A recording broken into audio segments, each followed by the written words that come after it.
Hello everyone, उम्मीद करता हूँ आप सभी अच्छे होंगे। तो फ्रेंड्स, आज हम डिस्कस करेंगे यूको बैंक के क्वार्टर 4 के रिजल्ट्स और उसको हम समझने की कोशिश करेंगे। डिस्कस करने से पहले मेरी आपसे रिक्वेस्ट है कि आप वीडियो को लाइक करें और अगर आपने हमारे चैनल को सब्सक्राइब नहीं किया है तो हमारे चैनल को सब्सक्राइब करें। तो चलिए स्टार्ट करते हैं।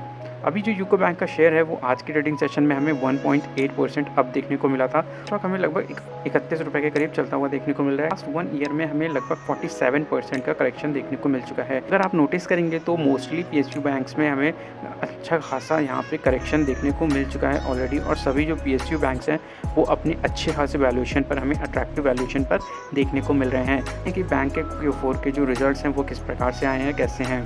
तो फ्रेंड्स, यहाँ पे अगर हम इनकम फ्रॉम इन्वेस्टमेंट की बात करें तो सबसे पहले बात करें तो इनकम फ्रॉम इन्वेस्टमेंट्स होता क्या है। ये जो बैंक है वो सिर्फ लोन्स ही नहीं देता है बल्कि अपना जो कुछ पैसा होता है उसको अलग अलग जगहों पर इन्वेस्ट भी करता है, जैसे कि सरकारी बॉन्ड्स, RBI के इंस्ट्रूमेंट्स में हमें देखने को मिलता है, और जो T-बिल्स होते हैं जिसको बोलते हैं ट्रेजरी बिल्स, तो उसमें भी जो बैंक्स हैं वो इन्वेस्ट करते हैं। कॉर्पोरेट बॉन्ड्स हो गए। तो यहाँ पे सिर्फ एक जगह नहीं है जो जहाँ पे बैंक्स हैं वो इन्वेस्ट करते हैं, साथ के साथ म्यूचुअल फंड्स में भी हमें इन्वेस्ट करते हुए देखने को मिलते हैं।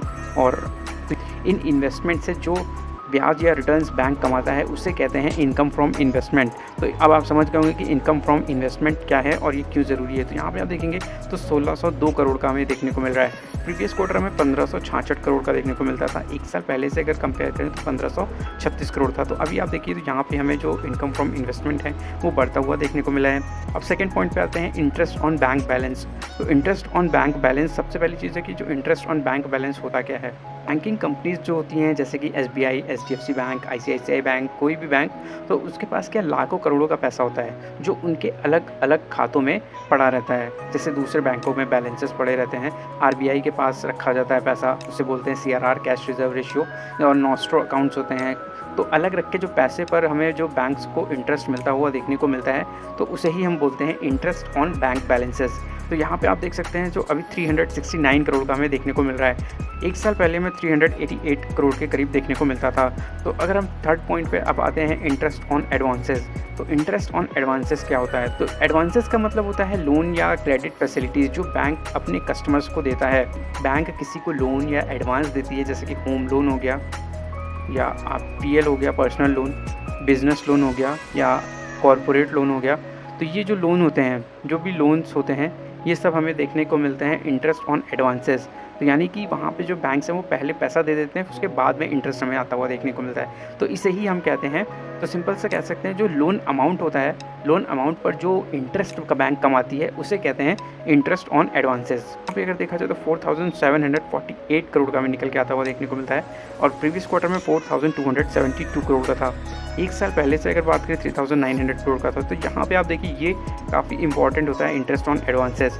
तो यहाँ पे काफ़ी ज़्यादा हमें अच्छा खासा ग्रोथ देखने को मिल रहा है, यानी कि जो बैंक ने लोन दिए हैं उससे बैंक को इंटरेस्ट अच्छा खासा देखने को मिला है। तो अब इंटरेस्ट अर्न का जो पार्ट रहेगा दोस्तों, जो इंटरेस्ट अर्न है, तो यहाँ पे हमें ये सारी चीज़ें हैं, income from investment, interest on advances, interest on bank balances, other interest, तो ये सब सारा कुछ जब समअप होगा तो ये इंटरेस्ट अर्न बनता है। और यहाँ पे हम देखें 6744 करोड़ का हमें यहाँ पे इंटरेस्ट अर्न होता हुआ देखने को मिला बैंक को। एक साल पहले कितना होता था, एक साल पहले 5859 करोड़ का होता था। तो यहाँ पे आप देखो इंटरेस्ट अर्न जो है बैंक का वो बढ़ता हुआ देखने को मिल रहा है। तो इंटरेस्ट एक्सपेंस क्या होता है। बैंक ने अपने डिपॉजिटर्स को या उधारदाताओं को जो ब्याज चुकाया है, मतलब कि जो उस पर इंटरेस्ट दिया है, उसका जो टोटल एक्सपेंस होता है। क्योंकि सिंपल सी बात है, जब आप बैंक में पैसे जमा करते हो, जैसे सेविंग्स अकाउंट हो गया, FD हो गई, RD, करंट अकाउंट बैलेंसेस वगैरह वगैरह, तो बैंक आपको उस पर क्या देता है, इंटरेस्ट देता है। तो बैंक के लिए यह एक क्या होता है, ये एक एक्सपेंस होता है, खर्च होता है। तो इसे ही कहा जाता है इंटरेस्ट एक्सपेंस। बैंकिंग स्टॉक की जो बैलेंस शीट है उसमें आप काफ़ी कुछ समझ गए होंगे कि कौन से टर्म होते हैं, किसको क्या कहते हैं। पर अब देखिए नेट इंटरेस्ट इनकम यहाँ पे हमें 2698 करोड़ की देखने को मिलती है बैंक की। प्रीवियस क्वार्टर में 2377 करोड़ की थी। एक साल पहले 2187 करोड़ के करीब थी। तो यहाँ पे नेट इंटरेस्ट इनकम है बैंक की, वो हमें बढ़ती हुई देखने को मिलती है। इंटरेस्ट इनकम की बात करें YOY यानी ईयर ऑन ईयर पे, तो 23% की हमें ग्रोथ देखने को मिलती है। वहीं अगर क्वार्टर ऑन क्वार्टर बेसिस पे बात की जाए तो हमें 13% की ग्रोथ देखने को मिलती है। अब यहाँ पे हम प्रॉफिट आफ्टर टैक्स देखते हैं तो ये हमें 652 करोड़ का देखने को मिलता है। एक साल पहले ये हमें 525 करोड़ के करीब देखने को मिलता था। तो यहाँ पे भी आप देख सकते हैं, यहाँ पे हमें काफ़ी अच्छी ग्रोथ यहाँ पे पे प्रॉफिट आफ्टर टैक्स में देखने को मिलती है। ईयर ऑन ईयर बेसिस पर अगर बात करें तो 24% की ग्रोथ देखने को मिलती है। क्वार्टर ऑन क्वार्टर बेसिस पर 2% की ग्रोथ देखने को मिलती है। वहीं अगर पैट मार्जिन की बात किया जाए तो यहाँ पे हमें 8% के देखने को मिलते हैं। तो यहाँ पे ओवरऑल अगर नतीजों की बात करी जाए तो नतीजे यहाँ पे बहुत इंप्रेसिव देखने को मिलते हैं। सबसे ज़रूरी चीज़ है नेट एनपीए। तो नेट एनपीए आप देखेंगे तो 0.50 का हुआ है, यानी कि प्रीवियस क्वार्टर में 0.63 था, तो यहाँ पे नेट एनपीए कम हुआ है, जो कि काफ़ी अच्छी बात है। और ग्रॉस एनपीए अगर देखेंगे तो 2.69 हुआ है, जो कि ये भी काफ़ी बेहतर है। तो यानी प्रीवियस क्वार्टर में 2.91 था, तो अभी 2.69 है, यानी कि जो बैंक की असेट क्वालिटी है, असेट क्वालिटी जो बैंक की है वो हमें शानदार देखने को मिल रही है।